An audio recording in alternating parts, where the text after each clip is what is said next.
Your phone isn't just a tool, it's a trap. A trap that doesn't just steal your time, it steals your mind. We've all felt it. That need to check our phones, even when there's no reason to. It's subtle, but insidious. And while you might think your phone is just an accessory, Aldous Huxley saw it for what it really is: a tool of psychological control. In his dystopian vision, the world was enslaved not by force, but by addiction to pleasure. And the most powerful pleasure of all? The dopamine hit. Every time you check your phone, you're entering a cycle that rewires your brain.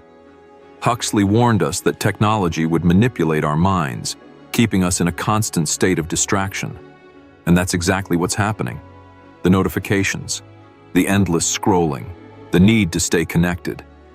These are not random behaviors. They're designed to hijack your focus, your emotions, and your ability to think clearly. And each time you indulge, your brain becomes more dependent, more rewired. The reason you reach for your phone over and over again is because your brain craves the reward. It craves the dopamine. And this is where the trap lies. You're not in control. Your phone, through the careful design of its notifications and apps, is controlling you. The pleasure you think you're getting is the same kind of pleasure a rat experiences in a lab, pressing a lever for a reward. You're being conditioned, and the stakes are higher than you realize. The problem isn't just that you're wasting time, it's that you're rewiring the very way you think. Every notification, every like, every ping pulls your attention away from your thoughts and forces your mind into a state of constant, shallow engagement. You stop thinking deeply. You stop focusing. You stop being present. And the more this happens, the harder it is to break free. The phone is no longer just a distraction. It's a form of mind control. We are living in an attention economy. Every company, every app, every social media platform is fighting for one thing: your focus. And they've perfected the art of keeping you hooked. Aldous Huxley wasn't wrong when he predicted that society would be controlled not by violence or oppression, but by our own desires, our craving for immediate gratification. And what gives you more instant pleasure than checking your phone? What other tool in your life rewards you with such consistent bursts of dopamine, keeping you addicted to the screen, and yet hollow at the core? It's not just your emotions that are manipulated. The phone rewires your brain on a neurological level. Research shows that prolonged exposure to screen time, especially social media, can reduce attention span, impair memory, and even shrink parts of your brain responsible for critical thinking and decision-making. You're not just losing time, you're losing the ability to think deeply and critically. Your mind, once sharp and focused, is now trained to jump from one shallow stimulus to the next, never pausing long enough to form meaningful thoughts. The more you scroll, the more you lose touch with your true self. What was once an escape from boredom or anxiety is now an all-consuming force. You no longer just use your phone, you live through it. Your happiness is dictated by how many likes you get, how many followers you have, and how many messages are waiting for you. This isn't life. It's a curated version of life, a simulation that's been carefully crafted to keep you hooked. The ultimate irony is that by feeding into this addiction, you're only driving yourself further away from real connection. Real connection requires presence. It requires focus. But every minute spent scrolling, every notification you check, pulls you further from being in the moment. You can't have true connections with people if you're not really there with them, if your mind is always elsewhere, in the digital world, feeding your addiction. This addiction to the phone isn't just about the time wasted, it's about what you're losing in the process. You might think that your constant engagement with your phone is harmless, but it's robbing you of something far more important: your mental clarity.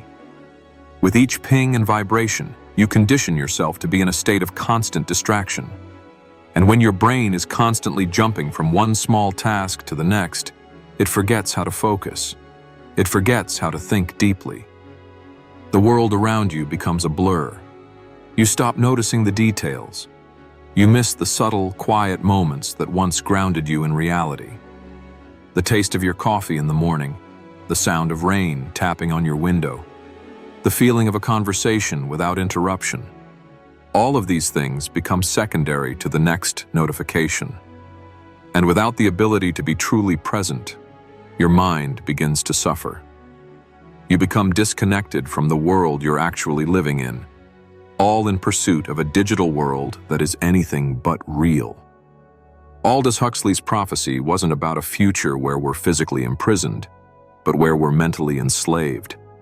We have the illusion of freedom, of choice, of connection, but in reality, we've handed over control of our minds. The more we surrender to the dopamine hit, the more we give away our power. We think we're in control of our devices, but our devices are in control of us.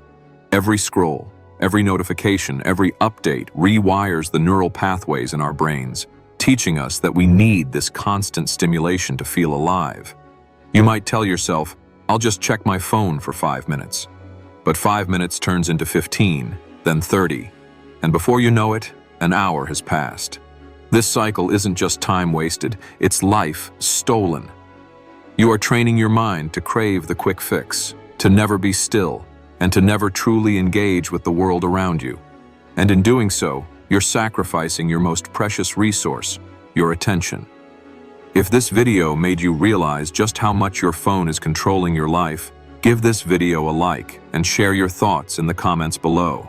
Let's start the conversation on how we can break free from this addiction and take back control over our minds. The deeper you dive into this addiction, the more you realize it's not just the phone that's the problem, it's the system we've built around it. The culture of constant connectivity, the pressure to always be available, to be responsive, to never miss a moment. And this culture, this environment, is suffocating. It keeps you on edge, never truly allowing you to rest. Your brain, trained to be in a constant state of alertness, never has the chance to reset. The most dangerous part of this digital addiction is that it doesn't just affect your attention, it affects your sense of self. The more you rely on external validation, the more your identity becomes tied to these external sources of approval. How many likes did you get? How many people commented on your post? The number of followers you have begins to feel like the measure of your worth. And the moment you start measuring your self-worth by someone else's standards, you lose your authenticity. You stop being yourself and start becoming a reflection of what others want you to be.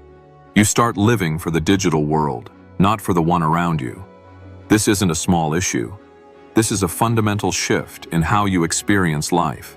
You become trapped in a cycle of shallow interactions.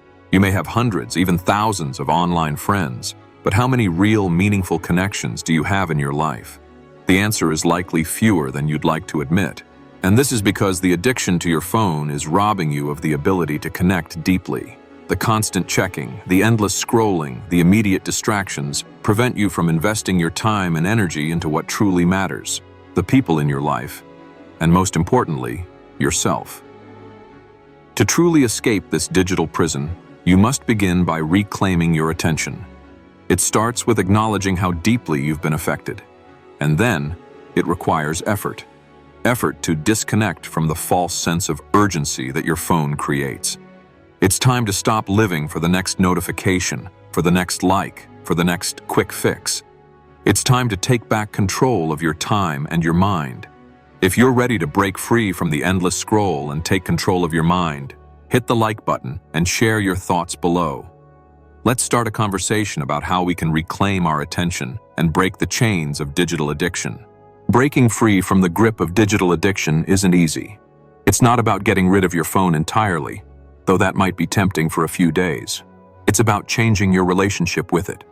It's about realizing that you don't need to be constantly connected to feel whole. True connection isn't found in the digital world. It's found in the present moment, in the people around you, in the experiences you live, not the ones you watch. Aldous Huxley's vision wasn't one of a future controlled by the physical presence of others, but one where we are mentally enslaved by our own desires for constant gratification. Our phones, with their endless streams of notifications and updates, are only a symptom of a larger problem. The problem is the lack of awareness we have about how deeply this addiction is rooted in our psyche. We crave connection. We crave approval. We crave something to make us feel alive.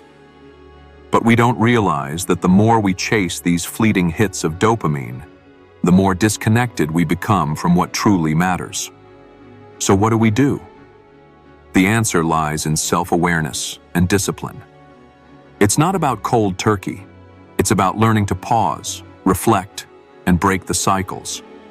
It's about becoming more mindful of the moments you spend plugged into your phone and noticing the gaps it leaves when you disconnect. Only then can you begin to take back control of your mind, your attention, and ultimately, your life. The goal is to create a life where you are the master of your own mind, not a slave to technology's constant demands. So, here's a question for you. What part of your life has been most affected by your phone addiction, and what would it look like to reclaim that part of your life? Let me know in the comments below. Let's talk about how we can start taking back control together. And if you found this video helpful, don't forget to like, subscribe, and hit the bell to make sure you don't miss the next one. Because in the next video, we're going to dive deeper into how your mind is controlled by not just your phone, but by something even more powerful, the desires you think are yours.